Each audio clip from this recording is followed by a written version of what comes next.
Have you recently started thinking that you need more help in your business, but you're not really ready to hire full-time employees? Are you looking for a way to get more done without the obligation of onboarding new FTEs?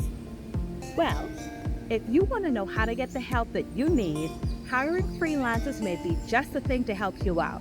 This episode is an entrepreneur's guide for how to work with freelancers so that you can do more and stress less in your business, with specific tips for how to manage staff in your small business.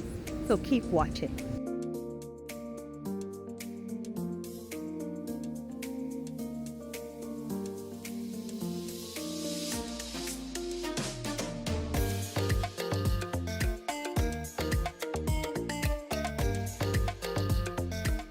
Hello, everyone, and welcome to the best place for entrepreneurs and corporate professionals who want tips to lead your team towards business success. If you're new to me, I'm Jaboria Scott, a leadership coach and management consultant. Now, when you reach the point in your business growth when you realize that you need a little bit more help and you're ready to hire freelancers to work with you, but you don't know how to go about getting the right person on your teams, it can be tricky. That's why in today's episode, I'm offering the help I wish I had when I first started working with freelancers in my business. I know that when it comes to this topic, when to phase in help and when to hire new people in your business as it grows, it's different for everyone. And it can be a challenge to let go of some of those tasks when you're used to doing everything on your own in a certain way. And when you add the fact that knowing how to work with freelancers can be daunting as a task, if you've never done it before, it may turn into something that you put off longer than you need to. And that's why in today's episode, it's an entrepreneur's guide for how to work with freelancers, specifically how to manage staff in your small business. Now, the truth is that it can be a little tricky knowing exactly how to manage staff in a small business. It can be especially difficult knowing how to manage employees when they're freelancers or independent contractors who work with you on a short-term basis. You want to ensure that you're getting the best value for your money, and a lot of entrepreneurs struggle with navigating those professional relationships successfully. It could be that you don't have a lot of practice, or it could be that you really enjoy running the other parts of your business more than the people management side of it. So that's why I made this episode to help you out. Hopefully you can learn from some of the mistakes that I made earlier on as I share the things that I learned hiring employees for contracted work. Tip number one, the first thing that you can do to ask the question of how to work with freelancers is thoroughly review their profile. There are various platform marketplaces where you can find contract workers or freelancers for hire. No matter which platform you choose, each one has a system that allows you to review individual profiles. So, as you begin your selection process, you want to take some time to review profiles to make sure that you find someone who's a good fit for you and your business. The profiles usually include the freelancer's name, the country they live in, the language they speak, relevant experience with detailed descriptions of the services that they offer. This information will help you select the person that's right for you. Their profile will also indicate the length of time they provided this service and how long they've been listed as a service provider with your marketplace of choice. Depending on the service you need, you may prefer someone with entry-level experience or someone who has a longer work history. I've personally hired freelancers on both ends of the spectrum. For some projects, I wanted to work with freelancers who were fairly new so that they could get accustomed to how I prefer to do things, and I understood that their inexperience would require more on my part, and I was okay with that. For other projects, I wanted someone with more experience for a job that I needed done quickly and done well based on the higher skill level, and I understood that it came at a premium cost.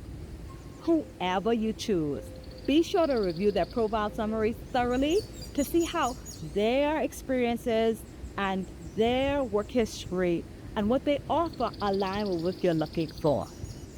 As you make your decisions, be sure to look for keywords and language that reflects their industry knowledge or their experience with work on similar projects. These are just a few examples of the things to look for when you review contractor profile. Tip number 2 for how to work with freelancers is to check reviews. Each marketplace platform has a system that allows customers to rate the freelancers' work and their customer experience for the projects that they completed. This rating system allows you to know how the vendor stacks up to competition for that service based on customer feedback. Read the consumer comments for each freelancer. Make notes of things like their comments about quality of product delivery, efficiency, time management, communication, and responsiveness. This will help you to determine if the freelancer is right for your job. Tip number 3 for how to work with freelancers is to set clear expectations. It's important to be clear about the services that you're seeking and any project deadline.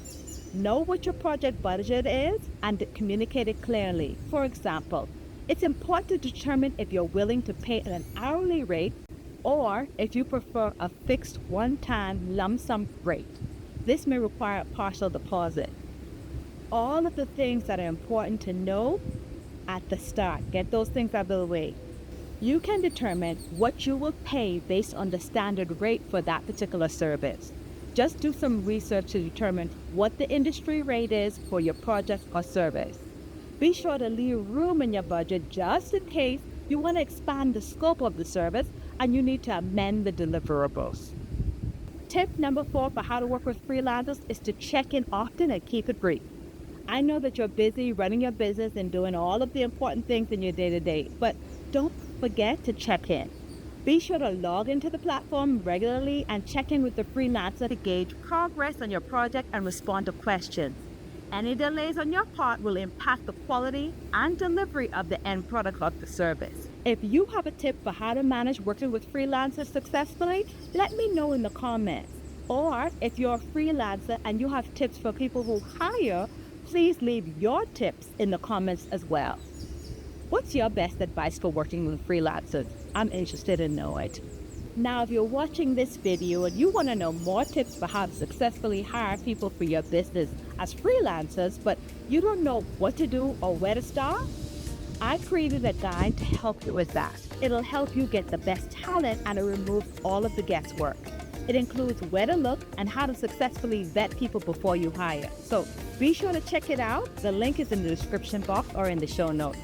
And if you've enjoyed this episode and you want more information on how to work with freelancers to help you save time and money and get the best talent, be sure to subscribe and click the notification bell, because in my next video, I'm going to talk about how hiring freelancers can help you scale and 10x your sales.